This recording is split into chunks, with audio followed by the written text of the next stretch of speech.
the same.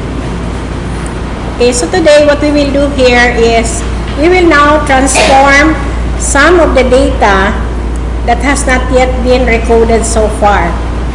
So you transform, you click the transform and then go to recode. Recode into different variables. Okay? Now, we have already recoded job satisfaction. This time, let us now recode organizational identity. So we get the average and click it there, transfer to the next window. Then you put OIPAV rec just to let us know that this is the recoded, that we would like the recorded data, and the label goes back to the original label. So we say change. When you say change, then you click old and new values. Okay? Do you follow? Okay. Click range. The first range that we have, if you remember, the range on the board would show us that the lowest range is 1 to 1 point what? 1.5. Then we will label that as 1. Then add. Next is, what is the next value? 1.51 to 2.50.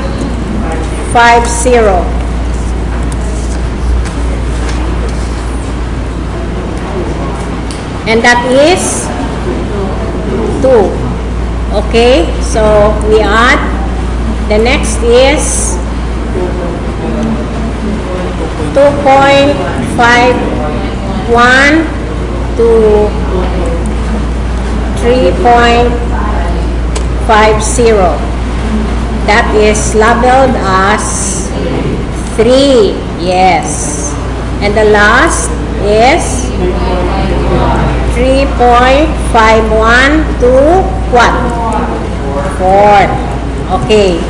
So, the value there is 4 and we add. So, we continue and we say, okay. Where is your variable? It's found at the last. Okay? It's found at the last. Okay. I think we are working in the...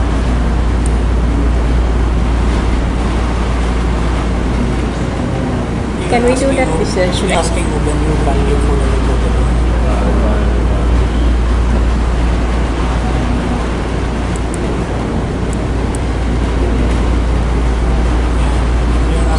So we label. What is 1? Strongly disagree. 2 is disagree. And 3 is agree. And 4 is strongly agree. Okay. Now you have a value for your recorded organizational identity average.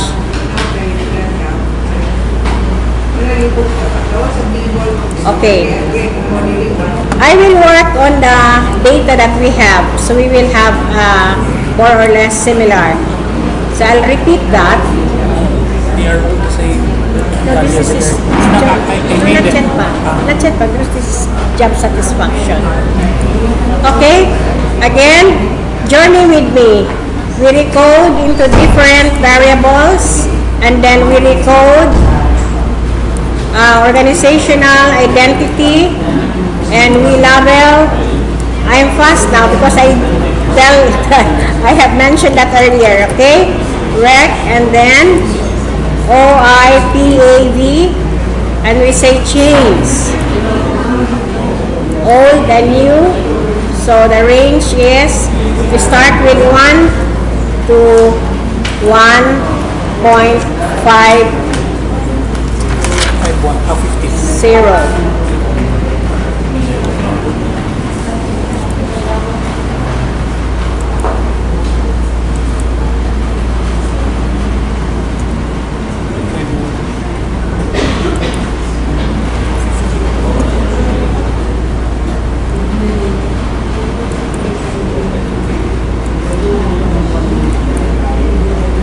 Do you know that it is in this kind of situations that I nurture my patience? Do you believe that? It is this kind of situations where I find that I feel I can nurture my patience. You would imagine the vast responsibility of where I am now. I can still find time to do this.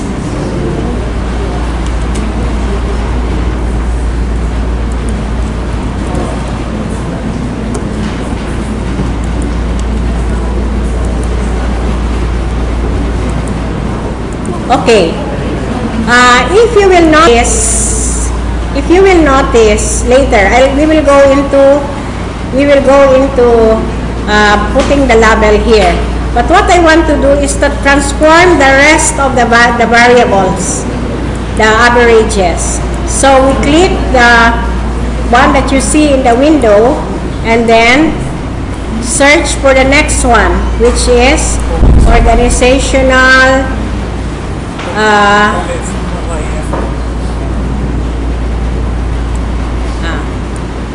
This one, organizational identity, that is fit, no? As far as our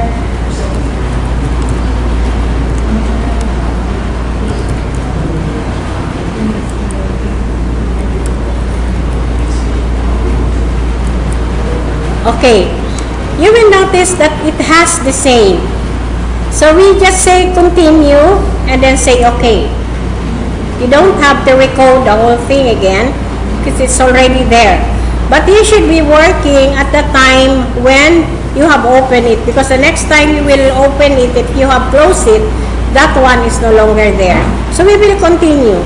You have transformed the next average, which is OI comfort. Okay? Okay, let's return that. OI comfort, and then we have label it, and then you use the original label and change, then just click OK. Why do I click OK without going to the table? Why do I click that? Because they have the same value. Now let's now go to the last, to the general average.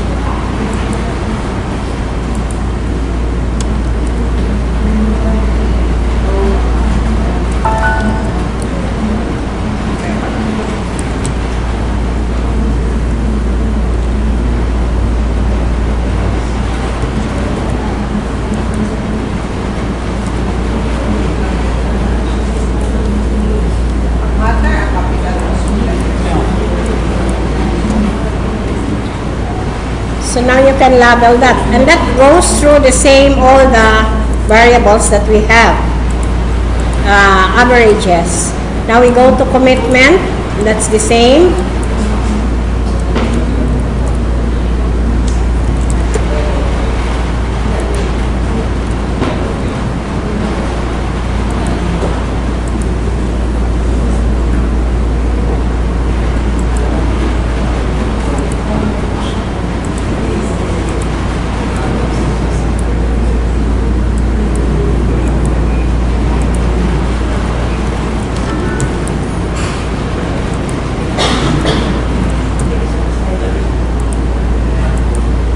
Okay, it's done. So we will have now we'll go into the labeling. One is strongly disagree.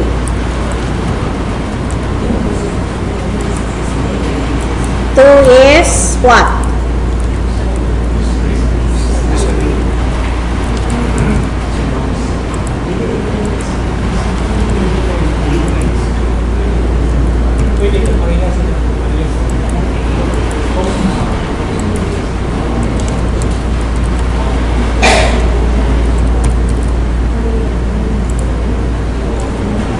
Okay, so you click OK.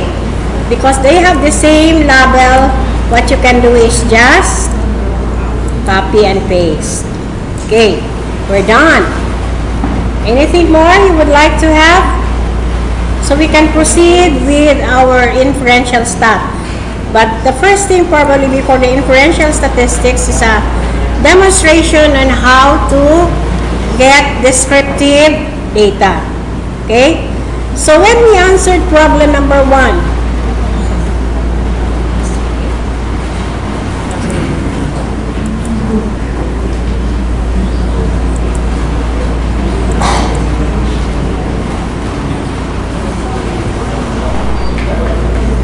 okay, in this problem, we asked for the different profiling of the XYZ college employees. So we wanted to know the age, what else? The gender. Can you dictate to us what is it that you have? Sir.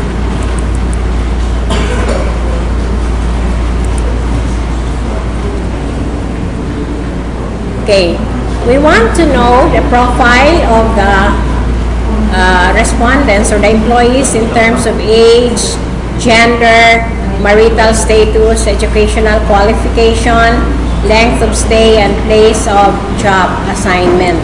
So we can just answer that actually in one setting, no? One analysis, okay? So we analyze, go to analyze, then click frequencies,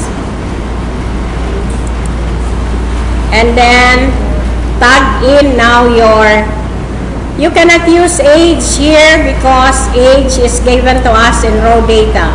So we use the age rec, right? Okay. Then we go to gender, marital status, and tenure again has been recoded into categorical data. So tenure rec. What else? We have job assignment and educational status. So we click OK, and you will see that we have already our tables. To convert this is simply just to copy this in your Word, not copy objects, because copy objects will give you a picture, an image, the picture or which cannot be converted into the word. So use the word copy, and then go to your questions that should be completed, right? Let's complete that.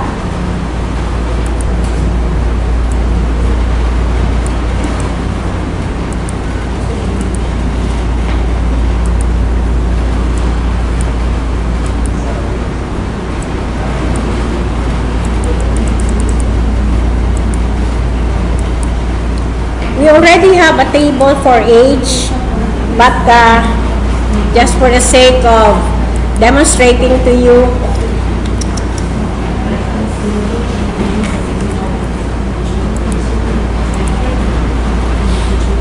okay, let's have the gender.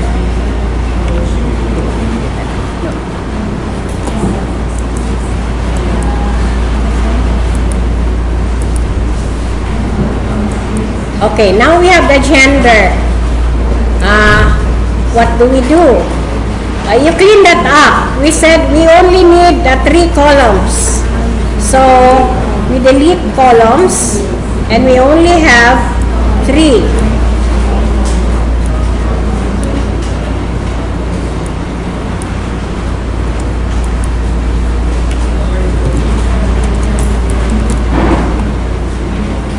can increase your, what is this? For this, maybe we can place it at the center. Okay? So, label your table properly. How do you label that? How would you label that?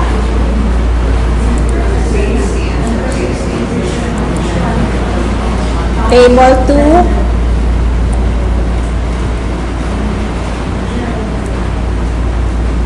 Gender, right?